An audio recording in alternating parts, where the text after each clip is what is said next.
एक 80 साल का बूढ़ा अपनी 16 साल की बीवी के पास जाने से पहले जूस के गिलास क्यों पीता था, जानकर आपके भी होश उड़ जाएंगे। मेरा नाम रूपाली है। मैं अपने माता-पिता की 8 औलादों में से एक औलाद थी। मेरे पिताजी ने बच्चे पैदा करने के अलावा और कोई काम नहीं किया था। हमारे घर में इतनी गरीबी थी कि कई-कई टाइम हमें भूखे पेट रहना पड़ता था। यही गरीबी देखते-देखते मैं जवान हो गई थी। मैं सोचती थी कि मेरे माता-पिता के पास तो मेरी शादी करने के लिए भी कोई पैसा नहीं है। शायद मुझे सारी ज़िंदगी ऐसे ही इसी हालत में यहाँ पर रहना पड़ेगा। मुझे सारी ज़िंदगी घर बैठाकर ही रखेंगे। एक दिन पिताजी ने मुझे घर आकर बताया कि उन्होंने मेरा रिश्ता अगली गली में जो राशन वाला है, उससे तय कर दिया है। ये सुनकर तो मेरी चीख निकल गई। मैं गरीब ज़रूर थी, लेकिन मैं आखिर एक लड़की ही थी। मेरे भी मेरे पति को लेकर कुछ अरमान थे। मैं चाहती थी कि मेरा पति खूबसूरत हो और अमीर हो, लेकिन मेरे सारे सपने तो धरे के धरे रह गए थे। वो राशन वाला तो मुझसे बहुत बड़ा था और पहले से ही शादीशुदा था। उसके 4 बच्चे भी थे और उसकी पत्नी का देहांत हो गया था। उसने अपनी दूसरी शादी करने की बहुत कोशिश की थी, लेकिन कोई भी उसे अपनी लड़की देने को तैयार नहीं था। मेरे पिता के ऊपर उसका बहुत ज़्यादा कर्ज था और वो कर्ज ऐसी सूरत में माफ़ हो सकता था कि मेरी शादी उससे हो जाए। इसलिए मेरे माता-पिता तुरंत इस शादी के लिए मान गए। मैं अभी महज़ 18 साल की थी और वो 40 साल का था।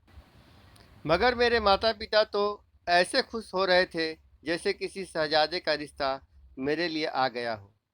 उन्होंने ज़बरदस्ती मेरी शादी उस आदमी से करवा दी।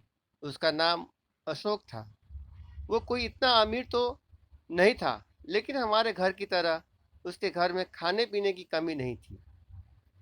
खाने-पीने को अच्छा खासा मिलता था। उसकी 2 राशन की दुकान थी और अपना घर भी था। मैं मजबूर थी उसी को अपना पति मानना पड़ा। मेरे पास इसके अलावा और कोई चारा नहीं था। उसके 3 लड़के और 1 लड़की थी। मैंने जाते ही सोच लिया था कि अपने पति को अपने कब्जे में रखना है ताकि वह मेरी सारी बातें माने। मैं यही कोशिश करती रहती थी कि वो अपने बच्चों से कम ही मिले। इसी वजह से सुबह को जल्दी ही उन्हें स्कूल भेज देती थी और रात को उसके आने से पहले उन्हें सुला दिया करती थी। उसके बच्चों को भी मैंने काबू में कर रखा था। वह मुझसे पूछे बगैर कुछ भी नहीं करते थे। मेरे पति के 4 बच्चे थे, लेकिन अभी वो जवान था। वो रोज रात को केसर और बादाम का दूध पीता था और कहता था कि इससे शरीर में ताकत बढ़ती है। जब मेरी शादी हुई थी तो उसकी छोटी बेटी 2 साल की थी। मैंने ही उसको पाला था। उसके तीनों बेटे बड़े थे।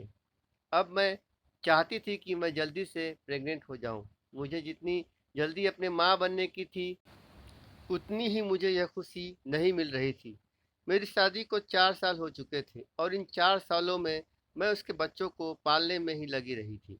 कुछ टाइम बाद मुझे पता चला कि मैं बाँझ हूँ। मैं माँ नहीं बन सकती। ये सुनकर मुझे बहुत ज़्यादा अफ़सोस हुआ और मैं सोचने लगी कि अब मेरी कोई संतान नहीं होगी। इस घर और दुकान के मालिक इसके खुद के बेटे ही होंगे। ऐसे ही कुछ साल गुज़र गए। मेरे पति के दोनों बेटे बाहर पढ़ने के लिए चले गए। उसकी बेटी भी अब बड़ी हो गई थी। वह भी इंटर कर रही थी। मेरे पति का कहना था कि वह अपनी बेटी को बहुत ज़्यादा पढ़ाकर एक अच्छी पोस्ट पर पहुंचाएगा। मैं भी उनकी हाँ में हाँ मिलाती रहती थी, क्योंकि जब से मुझे पता चला था कि मैं बाज हूँ, मैंने उसकी औलाद को ही अपनी औलाद समझना शुरू कर दिया। मगर मुझे नहीं पता था मेरी ज़िंदगी बर्बाद करने में मेरे पति का ही हाथ था। एक दिन वो अपने दोस्त से बातें कर रहा था। मैं उसी समय घर में आई थी। मैं कमरे में जाने ही वाली थी कि मैंने उसके मुंह से अपना नाम सुना और मैं वहीं पर रुक गई। वो अपने दोस्त से कह रहा था, रूपाली अपने घर अपने माता पिता से मिलने गई है। उसने मेरे बच्चों की बहुत अच्छी परवरिश की है। अगर उसकी खुद की संतान हो जाती तो सिर्फ अपने बच्चों से ही प्यार करती, मेरे बच्चों की परवरिश नहीं करती, उनको भूल जाती। इसलिए मैं उसको ऐसी दवाई देता था कि वो कभी माँ न बन सके। ये सुनकर तो मेरे पैरों तले जमीन ही खिसक गई। पूरा का पूरा आसमान मेरे सर पर गिर पड़ा था। मैंने थोड़ा सा दरवाज़ा खोलकर अंदर देखा तो मेरा पति हंस हंस कर अपने दोस्त से बातें कर रहा था। मैं सोच भी नहीं सकती थी कि मेरे ही पति मुझसे इतनी बड़ी खुशी छीन ली। मैं ये धोखा बर्दाश्त नहीं कर सकती थी। मुझे तो अपने पति से मोहब्बत हो गई थी और मैंने उसके बच्चों को भी अपने ही बच्चे मान लिया था। लेकिन 10-12 साल की मोहब्बत का उसने मुझे यह सिला दिया था। मैंने दिल में ठान लिया था कि मैं उससे बदला लेकर ही रहूंगी। मैंने उसके बड़े बेटे को फ़ोन किया और जो बाहर अकेला ही काम करता था, मैंने उससे कहा कि तुम अपने पिताजी को अपने पास बुला लो ताकि वह तुम्हारे काम में मदद कर सके। वैसे भी यहाँ पर राशन की दुकान अब चलती नहीं है। उसने मेरी बात फ़ौरन मान ली, क्योंकि वो मेरी कोई भी बात नहीं टालता था। उसने अपने पिता को फ़ोन किया और उसे अपने पास आने को कहा। उसने खुद ही उसे राज़ी किया। अब मेरे पति अपने बेटे के पास बाहर चले गए थे। यहाँ सिर्फ मैं और उनकी बेटी अकेले रह गए थे। मैंने सोच रखा था, मैं अपना बदला लेने के लिए उनकी 16 साल की बेटी की शादी किसी बुढ़े से करवा दूंगी, ताकि जब उसको पता चले तो उसके दिल पर भी ऐसे ही चोट लगे जैसे मेरे दिल पर लगी थी। इसलिए मैंने उसकी 16 साल की मासूम बेटी की शादी एक 80 साल के बुढ़े से ज़बरदस्ती करवा दी। मुझे इससे दो फायदे हुए। एक तो मैंने अपना बदला ले लिया और दूसरा, वो बूढ़ा बहुत अमीर था। शादी के बदले उसने मुझे बहुत सारे पैसे दिए थे। मैंने भी सोच लिया था कि इस शादी के बदले बहुत सारे पैसे ऐंठ लूँगी। 80 साल की उम्र में भी वो अच्छी खासी सेहत का मालिक था। उसे देखने से लगता नहीं था कि वो 80 साल का है। जब वो मेरे घर आया तो मैंने उससे पूछा कि तुम्हारी सेहत का राज क्या है? हमें भी बताओ, तुम तो कहीं से भी 80 साल के नहीं लगते। उसने कहा, यह खानदानी राज है, इस राज को राज ही रहने दो। मैंने उससे कहा कि शादी के बाद मैं तुम्हारे घर, तुम्हारे बंगले में ही रहूंगी। मैं चाहती थी कि कुछ दिनों मैं भी अमीरों वाली ज़िंदगी गुजारूं। मेरे पति की 16 साल की बेटी, जो कि बहुत मासूम थी और मेरी हर बात मानती थी, उसने मेरे कहने से इस बुढ़े से शादी कर ली और अपने पिता को नहीं बताया। शादी की पहली रात मैंने देखा कि वो बुढ़ा कमरे में जाने के बजाय किचन की तरफ जा रहा था। मैं ये देखकर चौंक गई। मैंने हैरानी से उसका पीछा किया। मैं चोरी से देखने लगी कि वो किचन में क्या करने गया है। जब मैंने उसे किचन में देखा तो वो जूस पी रहा था। मुझे ये देखकर बहुत ज़्यादा हैरत हुई। लोग तो शादी की पहली रात दूध पीते हैं, लेकिन ये तो जूस पी रहा है। और जूस पीकर वो अपने कमरे में चला गया। इस बुढ़े का कोई रिश्तेदार नहीं था, सिर्फ एक भतीजा ही था। वो भी सिर्फ इसकी शादी में ही आया था और फिर वापस चला गया था। इस बुढ़े का शादी की रात को जूस पीना कोई बड़ी बात नहीं थी, लेकिन फिर भी पता नहीं क्यों मुझे बहुत ज़्यादा हैरानी हो रही थी। अब वो राज ही अपनी कम उम्र और जवान बीवी के पास जाने से पहले जूस का गिलास पीकर जाता था। एक दिन मैंने उसे दोपहर में जूस का गिलास दिया तो वो मुझसे बड़े प्यार से बोला कि सासू माँ, मैं जूस नहीं पीता। मुझे उसके झूठ पर गुस्सा तो बहुत आया, लेकिन मैंने उसे कुछ नहीं कहा। वो मुझसे उम्र में काफ़ी बड़ा था, लेकिन मुझसे ऐसे बात करता था जैसे मुझसे छोटा हो। अगर उसे जूस पसंद नहीं था तो वो रात को अपनी जवान पत्नी के पास जाने से पहले क्यों पीता था। उसकी ये बात मुझे बहुत ज़्यादा परेशान कर रही थी। एक रात फिर मैंने उसे छुप कर देखा। उसने अपने लिए एक ग्लास जूस बनाया और उसमें एक पुड़िया डाल दी और उसे एक ही सांस में पी गया। अब मैं ये बात नोटिस कर रही थी कि जब से उसकी शादी हुई थी वो तो जैसे बूढ़े से और ज़्यादा जवान होने लगा था। उसके पैर कब्र में लटक रहे थे, लेकिन फिर भी वो रोज अपनी नई नवेली दुल्हन के साथ घूमने निकल जाता था। ये सब क्या हो रहा था, मुझे तो समझ में ही नहीं आ रहा था। एक दिन मैंने उसकी नौकरानी को पैसे दिए और उससे पूछने की कोशिश की।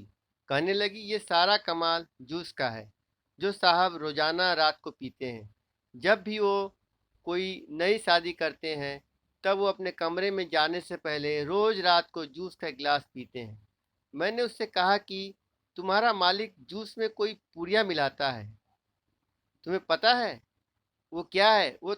तो वो कहने लगी कि हाँ, देखा तो मैंने भी काफ़ी बार है कि वो अपने जूस में कोई पुड़िया मिलाते हैं, लेकिन मैं नौकरानी हूँ, उनसे कैसे पूछ सकती हूँ। हो सकता है कोई मर्दाना ताकत की दवाई हो। वो रोजाना जूस में मिलाकर पीते हो ताकि अपनी जवान 16 साल की बीवी को खुश रख सके। पहले तो मैंने भी यही सोचा था जो नौकरानी बता रही थी, और वो बुढ़ा अपनी ताकत बढ़ाना चाहता था। लेकिन पता नहीं क्यों मुझे ही अपनी सोच पर शक हो रहा था। मुझे ऐसा लग रहा था कि जरूर कोई बात है। अब तो मेरी 16 साल की बेटी भी उसके साथ बहुत खुश रह रही थी। जैसे नई नवीली दुल्हन अपने पति की बाहों में बाहें डालकर घूमती है, ऐसे ही वो भी रोज उसके साथ बाहर घूमने निकल जाती थी।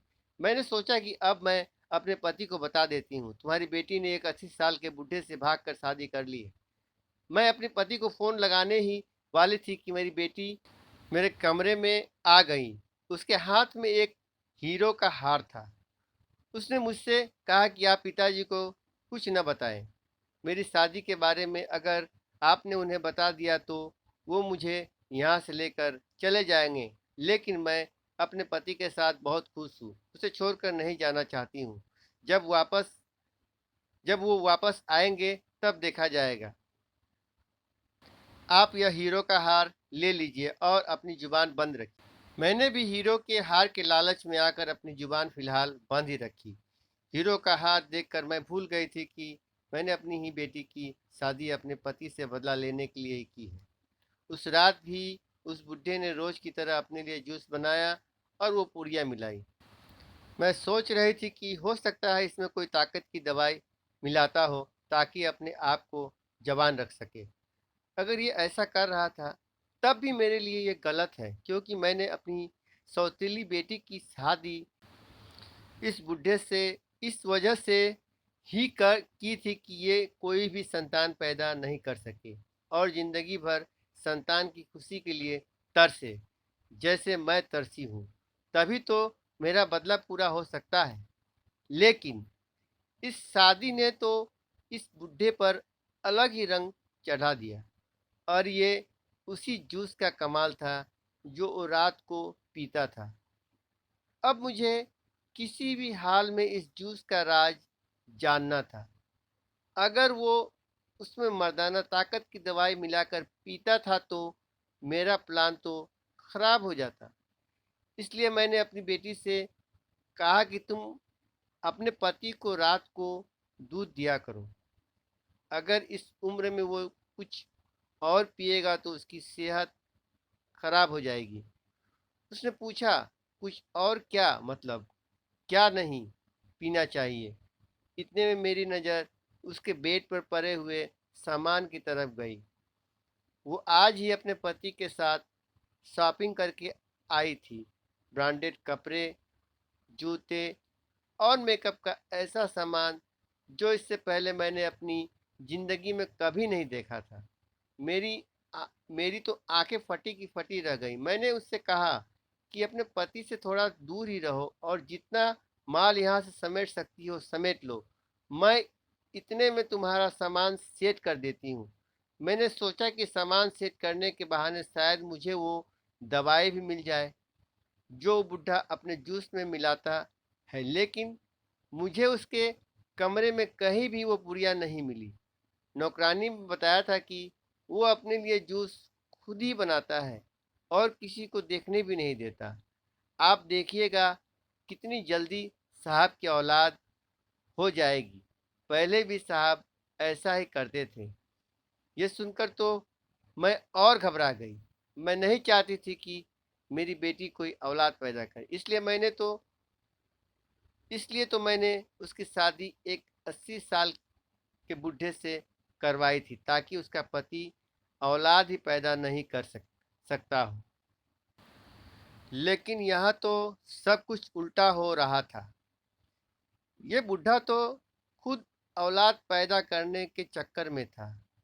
मैंने सोचा कि मैं खुद ही इस राज का पता करूंगी। एक दिन मैंने खुद उस बुढ़े से पूछ लिया, क्या तुम्हें जूस पीने का शौक है? तो उसने मुझसे कहा कि मैं तुम्हें उस दिन भी बताया था कि मुझे जूस पीने का कोई शौक नहीं। अब भी वो मुझसे झूठ बोल रहा था। अब मुझसे मुझसे रहा नहीं गया। मैंने उससे कह दिया, तुम मुझसे झूठ क्यों बोल रहे हो? तुम रोज अपने कमरे में जाने से पहले जूस का गिलास पीते हो। आप जल्दी से मुझे बताओ कि ये चक्कर क्या है। उसने मुझसे कहा कि मुझे दिन में जूस पीना अच्छा नहीं लगता, लेकिन रात को मैं बहुत शौक से पीता हूँ। तो फिर मैंने उससे कहा कि लेकिन रोज क्यों पीते हो? अगर यही बात है तो तुम्हें कभी कभी पी लेना चाहिए। मेरे इस सवाल से वो घबरा कर वहाँ से चला गया, जैसे मैंने उसकी कोई चोरी पकड़ ली हो।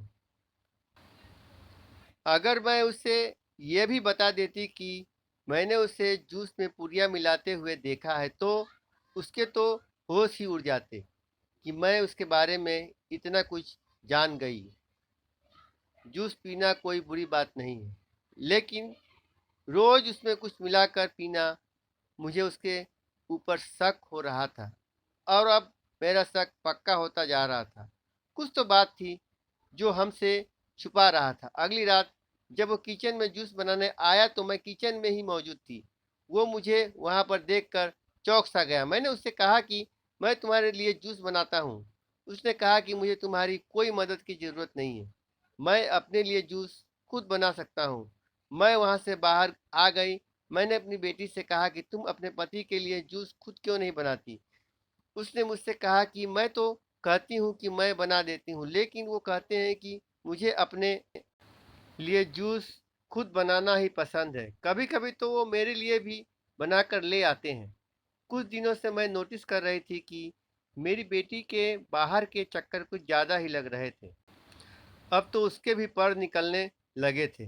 पहले मैंने सोचा था कि मैं उसके बाप से बदला लूंगी, उसे बताऊंगी कि तुमने छोटी उम्र की लड़की से शादी करके उसके संतान की खुशी से दूर रखा। अब तुम्हारी खुद की बेटी ने अपने से कई गुना बड़े आदमी से शादी कर ली। मैंने यही सब कुछ सोचा था, लेकिन बुढ़ा इतना करोड़पति होगा मैंने तो कभी सोचा भी नहीं था। जब मेरे मन में इसकी दौलत का लालच पैदा हो गया था, मैंने अपना इरादा बदल दिया था। मैंने अपनी सौतेली बेटी से कहा कि किसी भी तरीके से इस बूढ़े से माल निकलवाओ। अगर वो मेरे हाथों से निकल जाती तो बहुत परेशानी हो जाती।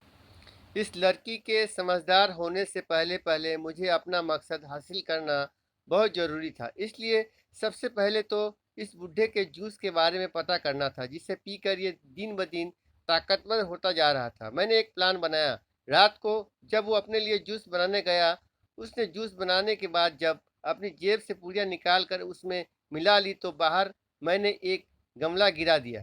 उसकी आवाज़ से वो ग्लास वहीं पर छोड़कर बाहर आ गया।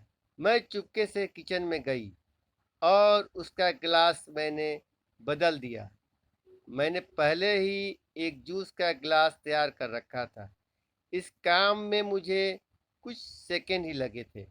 मैं पता करना चाहती थी कि वो इस जूस में क्या मिलाता है। सुबह होते ही मैंने वो जूस एक डिब्बी में डाला और लेबोरेटरी में टेस्ट के लिए दे दिया। मैं वहाँ से वापस आ रही थी कि मैंने रास्ते में अपनी बेटी को गाड़ी में जाता हुआ देखा। मैं इस बात से अनजान थी कि मेरी बेटी को गाड़ी चलानी आती है। इसकी शादी को अभी कुछ ही दिन हुए थे। इतनी जल्दी तो ये अपने पति से गाड़ी चलाना नहीं सीख सकती थी और इसके बाप के पास तो गाड़ी थी ही नहीं। फिर पता नहीं उसने गाड़ी चलाना किससे सीखी। मैं ये सोचते-सोचते घर पहुंच गई। घर आई तो मेरे पति का फ़ोन आया। बहुत दिनों से मेरी उससे कोई बात नहीं हुई थी। मैंने फ़ोन रिसीव किया तो कुछ देर मुझसे बात करके बोला कि मेरी बेटी से बात करा दो। मैंने कहा वो पता नहीं कहाँ गई है। वो तो आजकल मुझसे कुछ भी पूछ कर नहीं जाती। बस जहाँ उसका दिल करता है मुँह उठाकर चली जाती है। अगर कोई ऊँच-नीच हो गई तो मुझसे मत कहना। मुझे अपनी सौतेली बेटी पर बहुत गुस्सा आ रहा था। पता नहीं आजकल वो क्या कर रही थी। हर समय अपने आप में ही मग्न रहती थी और बाहर के चक्कर लगाती रहती थी। मैंने उसके पति से पूछा कि तुम्हारी पत्नी कहाँ है? उसने कहा कि ड्राइवर के साथ शॉपिंग करने गई है। अब इस उम्र में मैं तो उसके साथ घंटों बाजार में नहीं घूम सकता। मेरी तो हिम्मत जवाब दे जाती है। इसलिए मैंने उसे ड्राइवर के साथ भेज दिया। अब मैं उससे कहती कि तुम्हारा ड्राइवर तो बाहर खड़ा है और तुम्हारी कम उम्र जवान बीवी बाहर घूमती फिर रही है। मुझे अब अपनी बेटी पर शक होने लगा था। वो कुछ तो ऐसा कर रही थी जिसके बारे में मुझे तक पता नहीं था। कुछ तो था जो वो मुझसे छुपा रही थी। अब तो वो मुझसे कटी-कटी सी रहती थी, फ़ोन पर भी घंटों-घंटों बात करती रहती थी। जब मैं उससे कुछ पूछती तो मुझसे कहती कि मैं अपने दोस्तों से बात कर रही हूँ। उसका पति भी उससे कुछ नहीं कहता था। लेबोरेटरी वाले ने 2 दिन बाद रिपोर्ट आने का बताया था। अब जब तक मुझे इस जूस की सच्चाई पता नहीं चल जाती, मैं उससे ये जूस नहीं पीने दे सकती थी। इसलिए मैंने अगले दिन भी उसका जूस का गिलास बदल दिया। 2 दिन बाद रिपोर्ट्स के लिए फ़ोन आया। मैं रिपोर्ट्स लेने गई। मैंने उससे पूछा कि रिपोर्ट में क्या आया है? तो उसने जो मुझे बताया वो सुनकर तो मेरे सर पर जैसे आसमान ही टूट पड़ा था। ऐसा लग रहा था जैसे किसी ने मेरे पैरों तले से ज़मीन खींच ली हो। मुझे अपने कानों पर यकीन नहीं हो रहा था। मैं घबरा गई और मैंने उस बूढ़े के ऊपर वो रिपोर्ट फेंकी और उससे कहा कि यह उसका रिजल्ट है जो तुम रोज़ जूस पीते हो। मुझे समझ नहीं आ रहा था कि तुम ऐसा क्यों करते हो, वो भी खुद अपनी मर्जी से। इस पुड़िया में जहर होता है जो तुम जूस में मिलाकर पीते हो। डॉक्टर ने ये भी बताया था कि उस जूस में ताकत की दवाई मिली होती है, लेकिन उसके साथ साथ थोड़ा बहुत जहर भी होता है। मुझे यह बात बहुत अजीब लग रही थी। कौन आदमी खुद अपनी मर्जी से जहर ले सकता है? फिर मेरे दिमाग में ख़्याल आया कि कहीं उसकी पत्नी तो उसे जहर नहीं दे रही, क्योंकि आजकल उसके तेवर भी कुछ ठीक नहीं लग रहे। यही बात मैंने उस बूढ़े से पूछी, क्या ये पुड़िया तुम्हें मर बीबी देती है जिसे तुम जूस मिलाकर पीते हो? क्या तुम्हारी बीबी तुम्हें जान से मारना चाहती है ताकि तुम्हारी सारी दौलत उसके नाम हो जाए? मेरे दिमाग में तो यही बात आ रही थी, क्योंकि इस बूढ़े की कोई औलाद तो थी नहीं, ना ही कोई इसके आगे पीछे था। इसके मरने के बाद इसकी सारी दौलत मेरी सौतेली बेटी की हो जाती। मेरी बात सुनकर वो बुढ़ा हंसने लगा और कहने लगा, मेरी भोली भाली मासूम कम उम्र बीवी को तो इसके बारे में कुछ भी नहीं पता। ये जहर तो मैं खुद अपनी मर्जी से ले रहा हूँ। मुझे मालूम है कि मैं ये क्या कर रहा हूँ। उसकी यह बात सुनकर तो मेरे होश उड़ गए कि वो खुद अपने हाथों से अपनी जान क्यों लेना चाहता था। कोई पागल आदमी ऐसा कर सकता है? अक्लमंद इंसान तो इसके बारे में सोच भी नहीं सकता। मैंने उससे पूछा कि तुम ऐसा क्यों कर रहे हो? तो उसने कहा कि जब तुमने इतना कुछ पता लगा लिया है, तो इस बात का भी खुद ही पता लगा लो और यहाँ से जाओ, क्योंकि अगर देर हो गई तो तुम कुछ भी जान नहीं पाओगी। उसकी बातें सुनकर तो मैं उसके कमरे से बाहर आ गई। मुझे उसकी बातें बहुत बेतुकी और अजीब लग रही थी। इतनी मुश्किल से तो मैंने इस जूस का राज पता किया था। अब भला मैं ये बात कैसे पता करती कि ये बुढ़ा सब क्यों कर रहा है। मुझे तो ये बुढ़ा एबनॉर्मल लग रहा था। मैंने सोचा कहीं इसने मेरे खाने में तो कुछ नहीं मिलवा दिया। इसलिए अगले ही दिन मैं डॉक्टर से चेकअप करवाने गई। जहाँ मैं चेकअप करवाने गई थी वहाँ मैंने अपनी सौतेली बेटी को देखा। इससे पहले मैं उसके पास जाती वो वहाँ से गायब हो गई थी। मुझे लगा कि शायद मेरी नज़रों का धोखा होगा। मेरी बेटी आखिर यहाँ क्यों क्या करेगी। डॉक्टर ने चेकअप करके मुझे बताया कि मैं बिल्कुल ठीक हूँ। मैंने भगवान का शुक्र अदा किया। वैसे भी अभी मेरी कोई उम्र मरने की नहीं थी। मैं अभी सिर्फ 25 साल की ही थी। मुझे तो अब अपने किए पर बहुत ज़्यादा पछतावा हो रहा था। अपने पति से बदला लेने के चक्कर में मैंने उसकी बेटी को तो फंसाया ही था, साथ में खुद भी मुसीबत में फंस चुकी थी। रास्ते में मैंने फिर से अपनी सौतेली बेटी को देखा। मैंने जल्दी से ऑटो रोका और ऑटो वाले से कहा कि इस गाड़ी का पीछा करो। मैं देखना चाहती थी कि मेरी बेटी आखिर कहाँ जा रही है। मैंने उसका पीछा किया तो मुझे पता चला वो तो उसी हॉस्पिटल में जा रही थी जहाँ से मैंने अपना चेकअप करा कर आई थी। मैं समझ गई थी अभी कुछ देर पहले मैंने जिसे देखा था वो मेरी आंखों का धोखा नहीं था, बल्कि मेरी ही बेटी थी। वो हॉस्पिटल में क्या करने गए आई थी। कहीं उसे भी अपने पति की सच्चाई तो नहीं पता चल गई। वो गाड़ी से उतरी। उसके साथ गाड़ी से एक लड़का भी उतरा।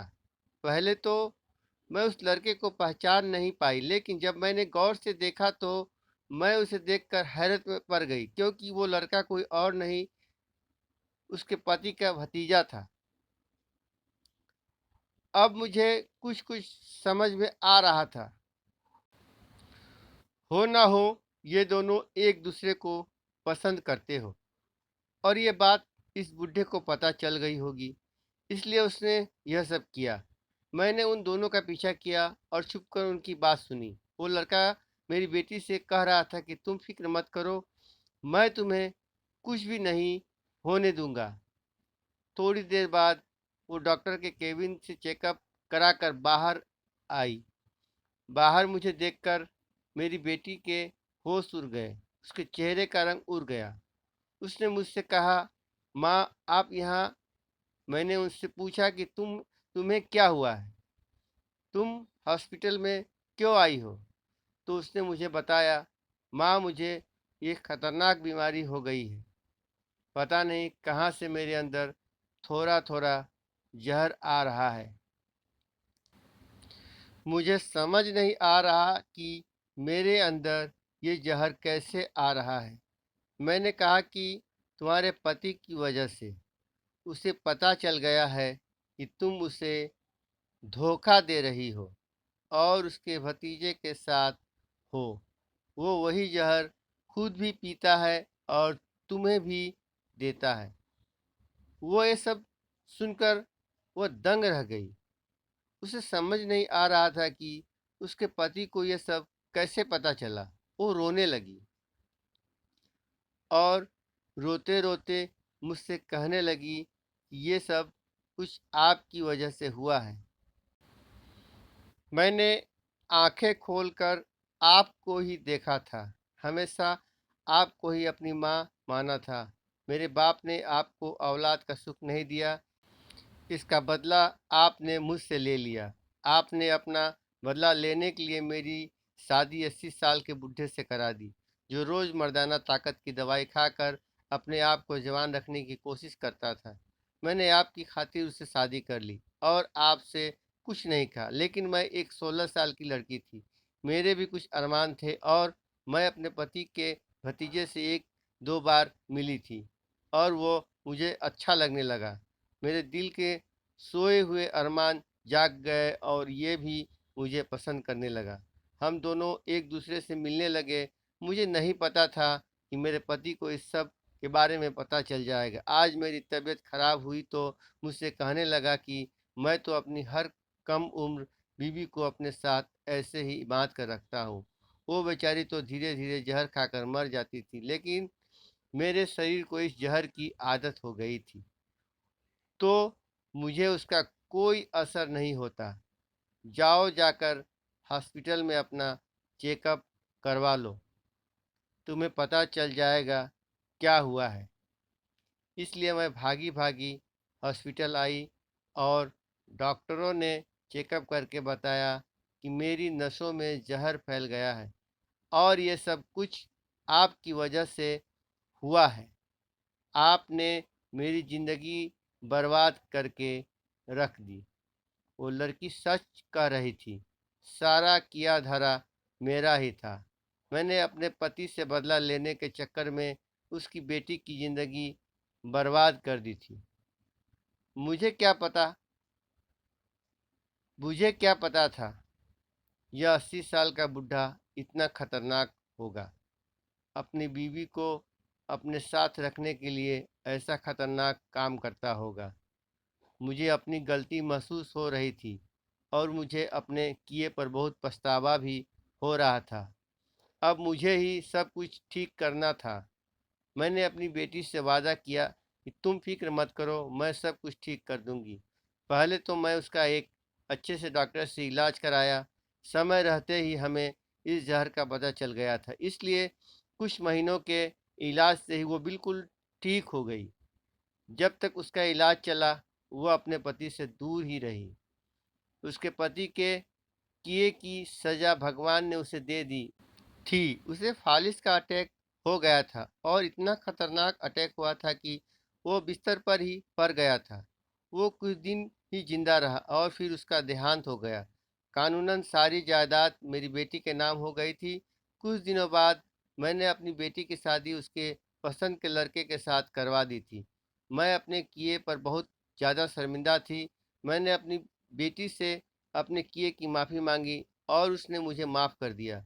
मैंने डॉक्टर से अपने बारे में बात की तो उसने मुझे बताया कि मैं बाज नहीं हूँ, सिर्फ दवाई लेने की वजह से मैं प्रेग्नेंट नहीं हो रही थी। मैं अभी सिर्फ 25 साल की थी, जवान और खूबसूरत थी, अपनी नई ज़िंदगी शुरू कर सकती थी।